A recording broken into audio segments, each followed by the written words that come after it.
I'm here because I don't want to hear the promises from these people anymore. Everybody, I think, wants to hear what the people want. This is the people's state of the city. The Black Lives Matters over there, they've been They've been doing this for over 100 years. I am so glad to have a people's state of the city. We just came from the mayor's state of the city, so it's really awesome that we can speak out about what we are doing here as people to make this city what it needs to be. A new program called Denver's Road to Nowhere. And this program makes the A line free. I'm making under a certain level of income on one condition. Once you get to DIA, you board a plane and never return. This song's about being crippled. This is for Ed. Nah, what I did or what I didn't do. Florida Dre from 9 to 5 Colorado.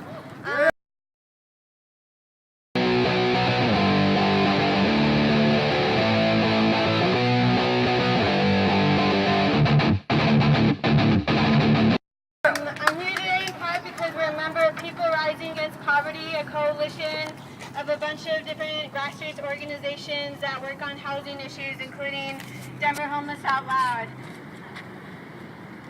And we also know that this is not just a Denver problem. At the Right to Rest hearing, the ACLU mentioned that what appears to be a competition between cities to have the strongest camping ban laws to force people experiencing homelessness to move along and move along and move along and move along out of all of the cities. We have to take back our rights from the people that we are electing to represent us. Shelter is not a way of life. That's why they put the E, emergency shelter. We hear how Denver's so growing. We got 15,000 jobs unfulfilled and stuff. We got all these beautiful apartments.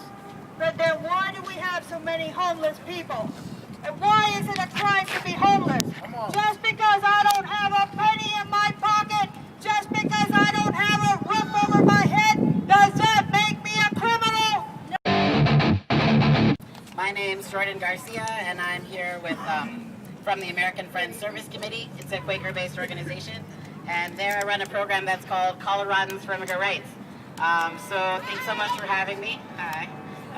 And so what we're trying to do is to get families who are dealing with deportation and detention together so they can swap stories and ideas on how to address that for each other's families. So hey. Make some noise! Let the mayor hear you! Right now we're going to bring up Julie, Colorado Cross Disabilities Coalition. So, the state of the city for people with disabilities is not as rosy as you might read or hear from the authorities. An aid to the needy disabled, which is what a lot of people who are homeless live on, and that's for people who can't work, who don't have SSI, is less than $200 a month. How does that jive with rents that are over $1,000? Is there anyone here who needs counseling about how to manage money? Or is the problem that people just don't have enough to live on?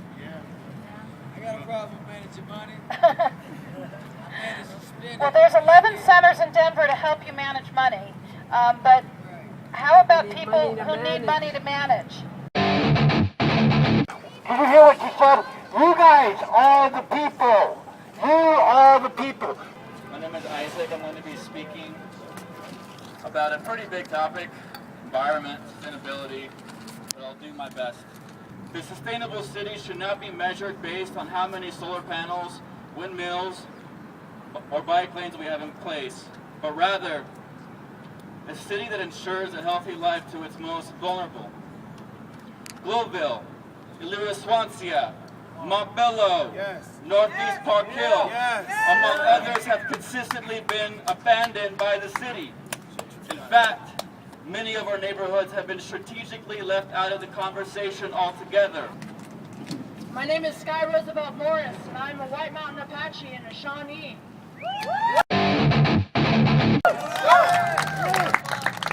And the first thing I have to say is that we are standing on Cheyenne and Arapaho land.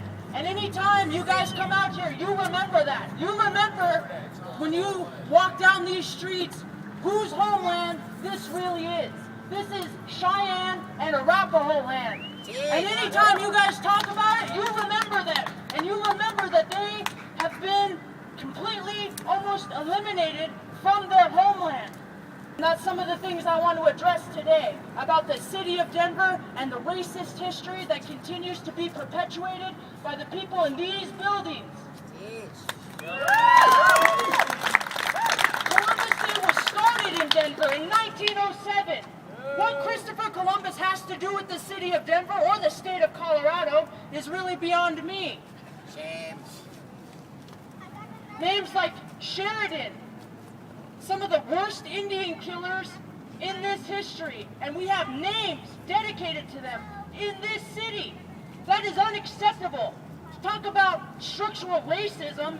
This whole city is based on structural racism and the displacement of indigenous peoples.